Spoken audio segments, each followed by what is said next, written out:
In this video, I'm going to tell you about stepping out of your comfort zone and how I plan to do it.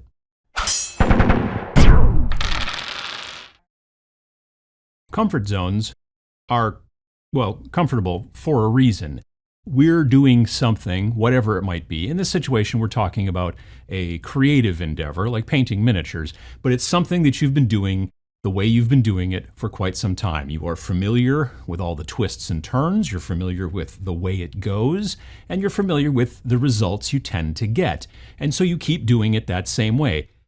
And really, there's nothing wrong with that. I like to paint stuff to a tabletop quality, the miniatures that I paint, things like that. And I've never really been a display painter. I like tabletop generally because it allows me to get more things done more quickly, and I feel confident that I can do it properly. I've been doing it for a while, so I do know that I've gotten better. I've also gotten faster. But in general, I kind of keep painting the way that I like to paint, partially because I like the result, but another big part of it is just because I enjoy the actual act of doing it. I enjoy the physicality, putting on my headphones and sitting there and painting and doing things the way that I've been doing them for quite some time and coming up with results which I expect. And that's great. But then I went to the Nova Open this year. So Nova Open 2022 in Washington, D.C. This is the first year back after 2 years not having it due to the pandemic and stuff like that. And it was a great time. I always enjoy going to the Nova Open. There's a lot of stuff going on there, tournaments and all kinds of things. I don't really play in the tournaments, but I do like to play demos. I like to talk to a lot of people. Sometimes I take classes. Sometimes I give classes. This year, Vince and I talked about content creation and game design and stuff like that. And if you were there, thanks for showing up. It was a good time. But there was another big thing that really sort of changed my mind this year at the Nova Open, and it's what they call the Capital Palette. And it's the paint competition that they have every year at the Nova Open.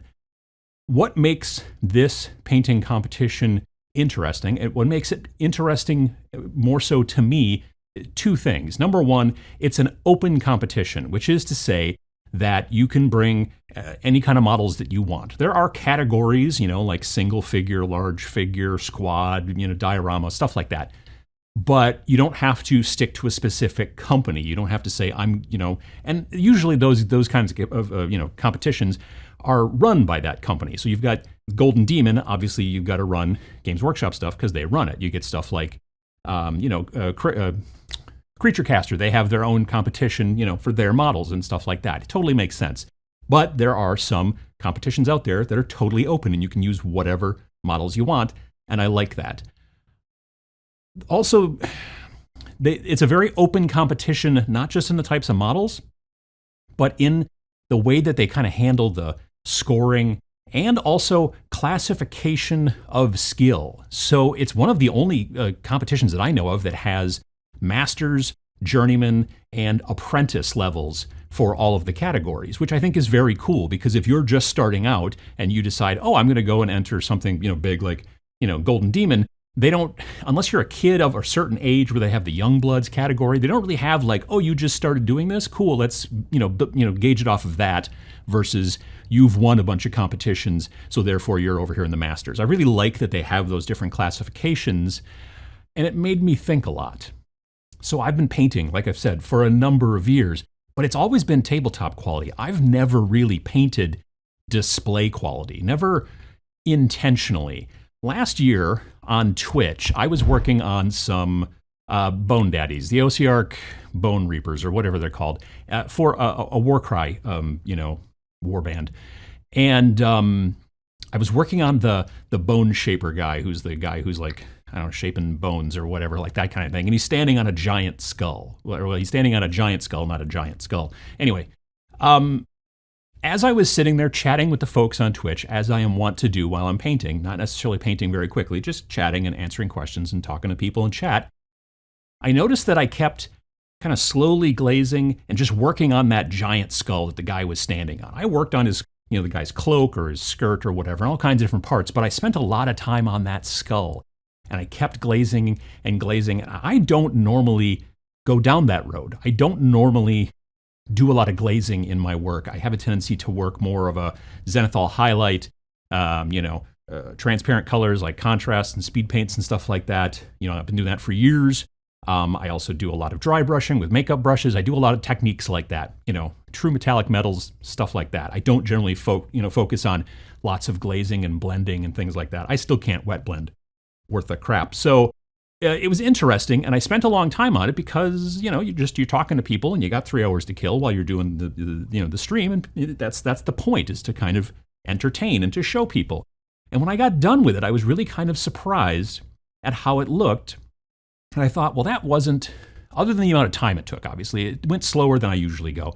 It wasn't that hard, I guess. And then I kind of put that away in the back of my brain.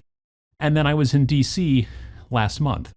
So the long and the short of it is, I plan on entering the Capital Palette painting competition at the Nova Open 2023 next year, and entering into the apprentice category, because from what I understand, apprentice is for people who've never entered a competition before, which I never have. I've been painting for a long time, but other than that one Bone Daddy, I've barely ever painted anything to what I am trying to do as far as a display quality, right?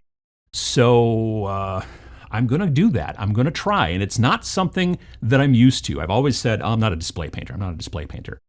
And I still don't know that I am, but I feel like trying to get out of my comfort zone and give it a try. And I'm going to, even though it is an open thing, I am actually going to use a GW model.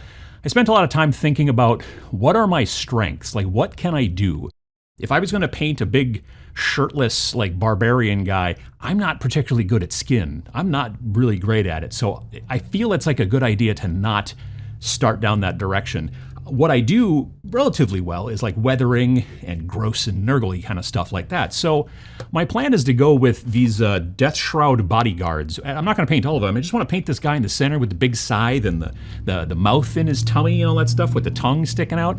And I'm going to paint him differently than I am on the box. And like I said, I know it's an open competition and I'm painting Games Workshop anyway, but it's because, again, I think I know my strengths, and I think that the idea is going to be work to your strengths. I've painted Nurgle stuff tons of in the past. I can take it, slow it down, a lot more glazing, a lot more planning ahead. I have a tendency to sort of paint by the seat of my pants normally when doing stuff. And I think if I plan a lot more and, come up with my ideas a bit more, I think that'll help the overall. Plus, I'm going to go real fancy on the base, which normally I don't do. I've mentioned it a bunch of times on here. I usually keep my bases relatively simple because I want the focus to be on the model. I'm going to have to balance how fancy I get the base with how fancy I get the model because, again, you do want the model to be the important part. Honestly, I'm going to have a lot of questions about this whole journey to next August, late August. And luckily, I happen to know some folks who are very good painters. So I'm going to kind of turn this into a series. I'm going to work towards this goal of entering and hopefully getting some sort of medal next year or something, in DC. But I'm going to try to talk to some people I know, hopefully Sam Lenz. You guys know Sam Lenz if you've watched the channel before. Vince Venturella. If you don't follow either of those folks on YouTube, you should totally do that. Both of them are, very good painters who paint at a high level, paint to competition levels, have won awards. So I want to talk to them and ask some questions. I may talk to some other folks as well along the way as I go along with this. I'm not going to paint this particularly on stream when I paint on Twitch, but I can tell you it will be usually within arm's reach. So if I'm working on something else and someone asks about how it's going, I can hopefully pull it over and say, well, this is where we're at right now and how it's going. I've got to start doing actually a little bit of research because whenever I build my models, I build them again to tabletop quality, and I need to know what do I need to do beyond that to make them display quality. That's one of the first parts. And this guy is going to be interesting. He's not going to be too big. I already have an idea for what I'm doing for the base, but I think it's going to be an interesting thing to see how I take this as I go forward because, like I said, I'm generally not a display painter. I'm really not. And trying to go down that road and do something different will hopefully kind of spur creativity and also make me a better painter. And I don't know, maybe I'll get a real taste for it. We'll see. You might also be interested in trying to kind of expand your creative horizons and get outside of your comfort zone. And maybe think about looking towards not even necessarily entering a competition, maybe just trying to do more display paint, if that's what you're interested in. Or maybe take your tabletop quality to the next bump up and see where that goes for you. If this video has, if you've enjoyed it, if you've liked it, there's a little button down there that says like on it. It'd be awesome if you clicked it. It does help out the channel. If you want to see more about my kind of travels to next year's, Washington, D.C. Nova Open, subscribe to the channel because, like I said, this is going to be a series.